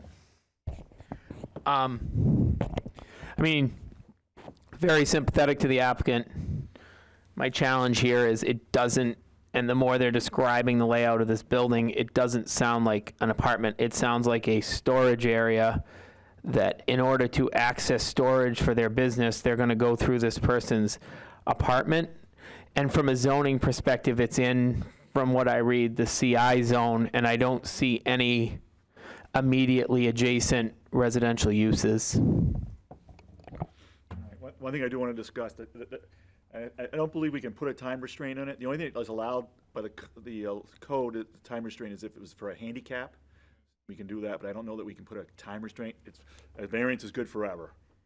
We've kind of made some in the past, but it's shaky ground. The one thing we got to look at this is not necessarily the details of it, because the details, we're here for the big picture. They want to put residential in a commercial district, and does putting residential, regardless of what residential, in a commercial district doesn't meet the 5 criteria, or to do that.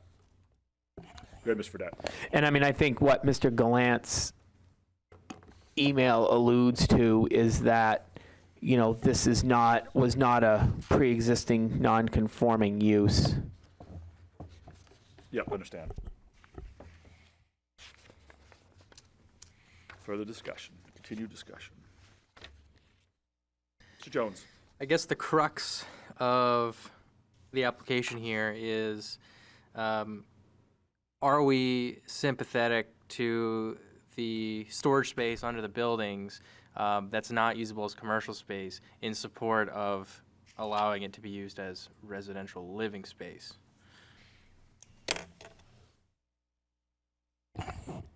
Okay. Mr. Fredette? And I would argue that's what this is. It's storage space that at some point, I think there was a cake, some kind of a cake store in there at some point. My guess is, I don't know, but maybe they were using the space to cook cake or whatever to have their classes. I don't know. But I mean, by and large, this is storage space that somebody wants to convert into residential. And in a CI zone. And I just don't see where there is a hardship great enough on this property to warrant this type of conversion. Yeah, I mean, I don't have an issue. If they want to convert storage space, a shed, or whatever to residential, that's however source they want to go do it. The issue is do we want to allow residential in a CI district? Residential is not allowed in the CI district. So does it meet the variance criteria such that we can do that? So, for example, putting this apartment down below, residential unit, I won't use the word apartment, this residential unit down below will affect adjacent property values.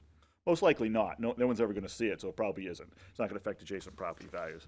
Is it going to do substantial justice? Well, for them, yes, absolutely. It's going to do substantial justice.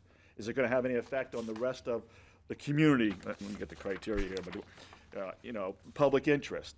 It's not going to affect public interest. So the 2 criteria that we come down to, one, is the proposal contrary to the spirit of the ordinance. The spirit of the commercial industrial district is to have commercial industrial. It's a whole vertical zone. If you look at 108, all along 108, even though the master plan may say they want to do residential, the zone 108 from top to bottom is zoned commercial industrial. The intent of the city is to do commercial industrial on the 108 corridor. That's the whole plan of it. So now you're going to put residential in it. So you allow this one. What else do you allow? And then the other one is the hardship. So they have a hardship in that they can't rent out, and I understand that. You can't use the downstairs as another commercial unit. So it doesn't. So they're going to use it for storage. So is that hardship enough, unique, such that it's unfairly burdens them that they can't use it for anything in their business, and it really is contrary to what the ordinance is trying to accomplish, such that we should allow residential in there? My opinion on both of those is no, it doesn't meet those 2 criteria. Mr. Fredette, then Mr. Brooks.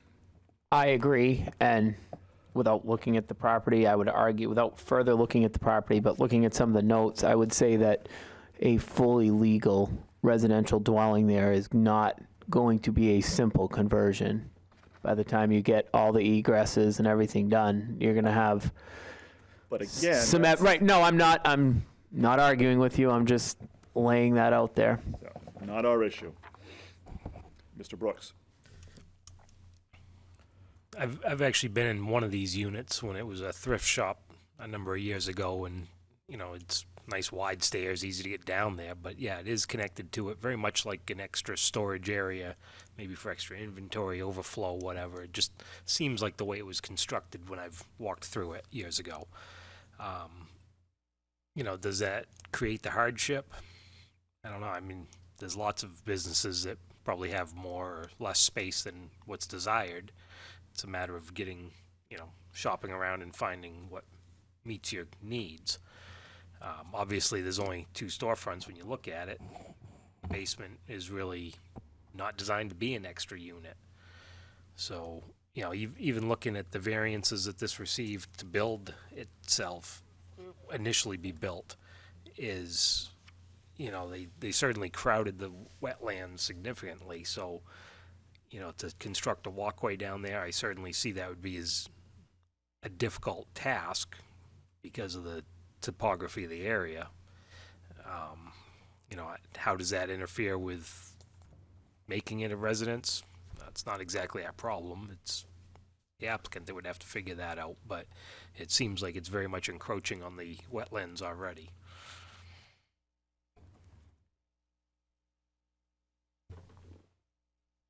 Further discussion. Mr. Hilton. If we're trying to substantial justice to try and, for the property owner, and it's not going to affect everybody else, and it's going to be for a family member, and it's also part of, he owns part of the businesses. It would seem like they're coming before us for the variance, and if they're willing to do the maintenance or the upgrades to get it done, and it already has the egress to the outside, they may have to do something, you know, and they're willing to do that to bring it up to code. I would lean towards letting them, giving them the variance and then allowing them to run with it. Okay.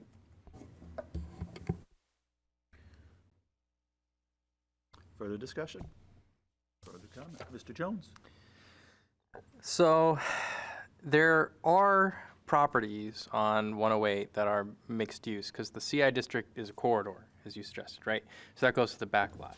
The lot's not big enough to reach that residential zone behind the CI, so it's entirely commercial. So when we talk about the master plan and trying to promote mixed use in some of these neighborhoods, I don't think this lot meets that intent of that master plan because it doesn't even reach the distance far enough away to allow the residential to exist.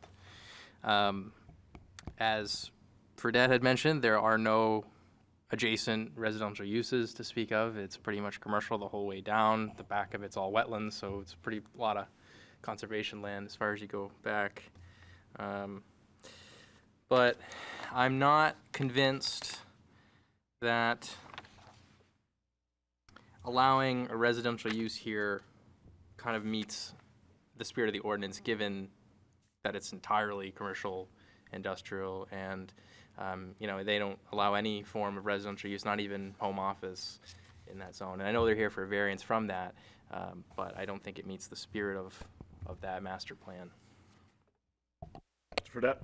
I mean, and I'd also like to note, a waiver of section 19.3 was granted, and it looks like 1990. So they're already under the minimum required parking spaces for their 2 commercial units. And if we do the math, they would, again, just working from elsewhere in the city, if we took 2 more parking spaces away, they would be 25% under the required parking spaces for what they have. So I would say that would be another reason I would not be in favor of this, but I think Mr. Jones makes the strongest case. Mr. Hilton? The parking spaces would only be used by the owner who is there. He's taking care of the property, and then he's in the offices, and then he also lives there. So to me, why would you need an extra parking space for the homeowner who lives there? You know what I mean? Interesting thought.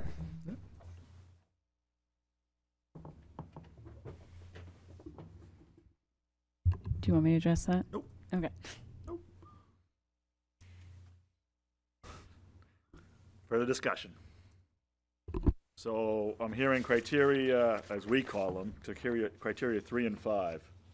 Hardship criteria in the spirit of the ordinance.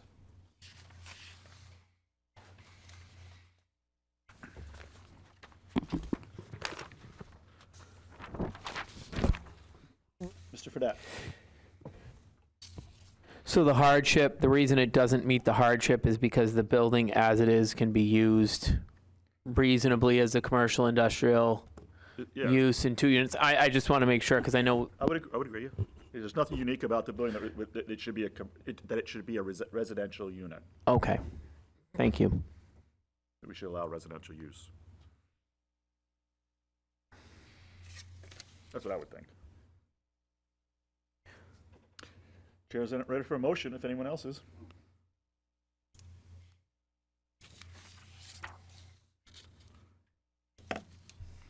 Mr. Brooks. After the review of the application, the file, and all the information presented to the board, I feel that the hardship criteria and the spirit of the ordinance have not been satisfied, and I move that the request of Dennis and Karen Thompson, Tri-City Vacuum, for a variance from table 4.A.1 to allow a single studio apartment, 1-unit dwelling on a property located at 180 Route 108 be denied. A motion, do we have a second? Mr. Jones seconds. We have a motion and a second. The motion is to deny the variance based on criteria 3 and 5, which is a hardship and a spirit. Discussion of the motion. Okay, the motion is to deny. All those in favor of the motion, raise your right hand. It passes 5-0. The motion passes. The variance is denied. Next order of business. Any other new business that may come before the board get attacked? Ms. Crosley, do we have any new business? Anthony, I think, wanted to report on the housing task force. Yep. And then I do have one other thing, but I want to let Anthony go first. Ah, very well. Anthony, you have the floor. Thank you. Well, we're making some progress on the legalization of detached ADUs that come up so often in front of this board. We had a joint hearing at a workshop with Mayor Girding, Paul Goodwin, myself, and Richard Brooks in attendance, as well as the entirety of the planning board, to kind of hash out the details on what the board would support and what they wouldn't. There was a lot of pushback from the board members from the detached ADU standpoint, kind of questioning how it would be regulated, kind of the specifics, the minutia of it. A lot of it came down to questions of enforcement, which I just kind of pointed them gently to the code enforcement officer who deals with all that stuff. And then some questions about aesthetics, which I think we have revised the ordinance to incorporate a provision of aesthetics that I had taken from the Alton zoning ordinance that requires it to look substantially similar to the principal dwelling unit in terms of architectural style and color and whatnot. So I think the board was happy with that, and hopefully that will be remitted to the planning board for their blessing and then off to city council for approval. Yeah, I remember that the fencing criteria has some words about being architecturally similar to the building or something, which That's I don't- common in a lot of towns. Yeah, We which don't I'm not have that in sure we- ours because we don't allow detached ADUs, right? Right. So of course they're architecturally that's got similar. it's a gray zone, and I'm not saying there's any better words for it, how to do it, but yes, Some of them were offering ideas of let's mandate that it has to be above detached garages